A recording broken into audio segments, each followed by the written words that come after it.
Tiens, j'ai enlevé mes lunettes, ça sera mieux. Bonjour à tous, bonjour à toutes. Vous me voyez à côté d'un beau bouquet. Tanaisie, carottes sauvages et senson. Je ne sais plus de quelle variété de senson par contre, donc je ne vais pas m'étendre davantage. Il commence à pleuvoir, c'est formidable. Les plantes seront arrosées et cela crée une agréable fraîcheur. Mais je ne suis pas là pour vous parler de la météo, puisque j'ai bien reproché à certains de trop m'en parler justement, mais pour parler des pervers narcissiques et plutôt des personnes manipulatrices en général. Quand on lit des descriptions sur Internet, quand on lit des ouvrages sur la question, quand on écoute des vidéos, les portraits qui nous sont dressés de ces pervers, de ces personnes manipulatrices, sont souvent un petit peu extrêmes.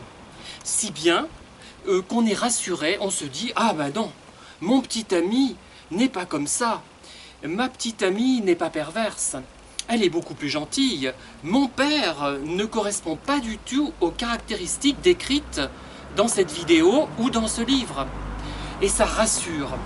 On est rassuré, on se dit bon ben cette personne est vraiment pénible, à chaque fois que je la quitte je suis déprimé, je suis angoissé, je suis mal à l'aise, je me sens coupable. Mais cette personne n'est pas perverse. Formidable. Formidable, oui, mais on n'en sort pas moins perturbé. On se dit ah ben je vais accepter tout ce qu'elle va me faire à partir du moment où elle n'est pas perverse. Eh bien non, enfin qu'elle le soit ou pas, à la limite, on s'en fout, j'ai envie de dire, puisque finalement, comme je l'ai maintes fois répété, et comme d'autres l'ont répété déjà, ce qui compte, je dirais, c'est plutôt le côté pénible et destructeur de ces relations, plutôt que la question à se poser, c'est plutôt que de savoir si cette personne correspond bien au profil de la perverse ou du pervers narcissique. Vous voyez ?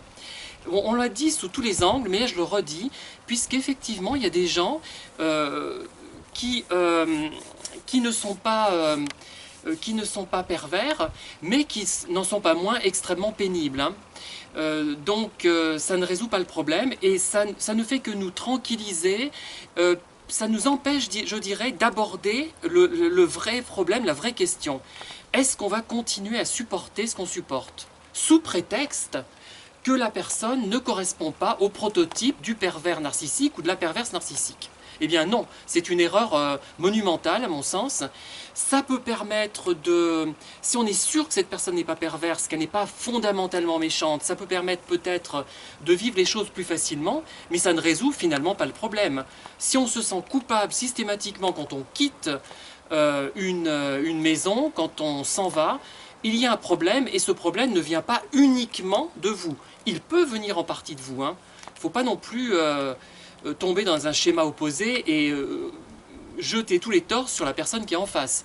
Mais globalement, je pense que ce n'est pas une bonne idée, puisque souvent, moi j'ai remarqué, notamment dans des vidéos qui parlent de femmes qui ont eu des problèmes, ou d'hommes d'ailleurs, mais plus souvent de femmes, j'ai remarqué, qui ont eu des problèmes avec leur mère, tiens par exemple.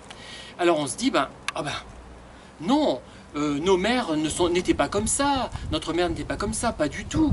Et, puisque souvent, pour faire sensation, ces émissions, elles vont décrire des cas extrêmes, des cas rares finalement, ou des cas où vraiment les gens sont très très méchants de façon ouverte. Mais justement, quand on y réfléchit, même si la dépendance à une personne franchement méchante est forte, notamment parce qu'on attend quelque chose d'elle, on attend qu'elle change peut-être, on sait qu'elle ne changera pas, mais on l'attend, on attend qu'elle change de manière, quand on ne connaît pas le sujet de la perversion narcissique, on attend ce changement, donc on reste accroché jusqu'à obtenir ce qu'on veut. Mais c'est une mauvaise méthode, un mauvais calcul, et dès qu'on connaît la problématique, on ne fait plus ça. Et donc, en général, les pervers, ou les manipulateurs, je vais plutôt dire, ça sera mieux, les manipulateurs habiles ne vont pas être aussi extrêmes. Les cas extrêmes dont on nous parle, d'ailleurs, les personnes sélectionnent souvent les moments les plus durs qu'ils ont pu vivre. Tout n'a pas été comme ça en général, sinon on ne serait pas resté aussi longtemps.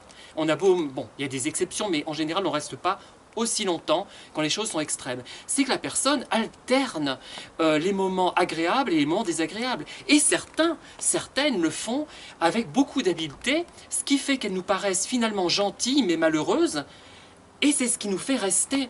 C'est bien pire en fait. être confronté à quelqu'un de franchement odieux, mais de façon ouverte, comme ce bonhomme dont je vous avais parlé, qui était prof de maths, là, qui était absolument odieux au quotidien, hein, à part au tout début de la relation, amicalement, il était abject. Hein. Et ben, si j'avais connu mon sujet avant, à ce moment-là, eh ben, j'aurais laissé tomber, mais très rapidement. Enfin, je ne sais même pas combien de temps je serais resté, un mois. Enfin, si je serais allé une fois et ça aurait été fini, voire deux fois, pour m'assurer que je ne me suis pas trompé. Mais voyez, ce sont les moins dangereux finalement ceux-là, hein, quand ce ne sont pas des maris évidemment avec lesquels on a des liens, des enfants et qu'il est difficile de se détacher finalement s'il y a une maison par exemple en commun.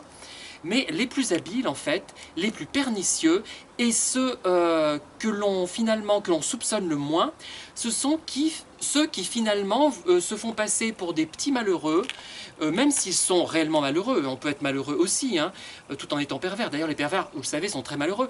Et ben, ce sont ceux-là qui finalement nous font croire qu'ils sont finalement gentils, mais malheureux, mais perturbés, mais maladroits, tout simplement, qui nous attachent le plus et desquels nous avons le plus de mal à nous dépêtrer. Hein. Il ne faut pas... faut garder à l'idée que si d'une relation, on en sort toujours perturbé quand on va à la rencontre d'une personne, qu'on discute avec elle, qu'on reste une journée et qu'on en ressort un peu plus ou moins démoli, culpabilisé, mal à l'aise, bon, même si une part de responsabilité peut vous incomber,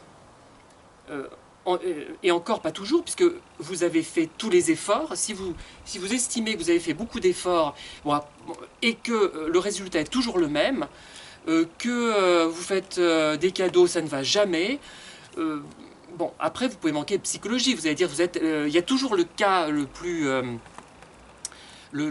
qui peut arriver effectivement, on peut être maladroit, mais globalement, il faut se dire que de toute façon, quel que soit le coupable, mais à la limite, même si c'est vous qui êtes maladroit et qui ne savez pas vous y prendre avec cette personne, eh bien tant pis, ça ne marche pas, ça n'aboutit jamais à rien, ben vous laissez tomber, si c'est possible. Évidemment, il ne faut pas qu'il y ait un lien familial qui vous oblige en quelque sorte à continuer. Mais si c'est un simple, si je puis dire, ami, même si c'est vous qui êtes inadapté, même si c'est vous qui ne faites pas ce qu'il faudrait faire, qui n'avez pas su décrypter le type de sensibilité de la personne qui est en face de vous, bah, tant pis, j'ai envie de dire, eh ben c'est très bien, mon cher Fernand, tu es très gentil, tu as plein de qualités, mais je n'arrive pas à te comprendre. Ce n'est pas tes qualités qui sont en cause, c'est moi peut-être, ou peut-être toi, je n'en sais rien, peu importe, ça ne fonctionne pas, restons-en là. Voilà. Voilà ce que j'ai envie de dire. J'espère que cela vous aura fait un petit peu réfléchir parce que c'est important. Je crois qu'on parle souvent de cas extrêmes quand on parle de manipulateurs et de pervers, si bien que nous on se dit ah ben avec mon père, avec cet ami, avec mon mari, tout se passe bien finalement. Il n'est pas si méchant que ça. Justement, c'est peut-être là qu'est la vraie perversion, c'est-à-dire de se faire passer pour faussement gentil et dans la durée. Voilà, je vous remercie, j'espère qu'il va enfin pleuvoir, le temps se rafraîchit, c'est formidable, et je vous dis à très bientôt sur cette dernière considération météorologique. Merci.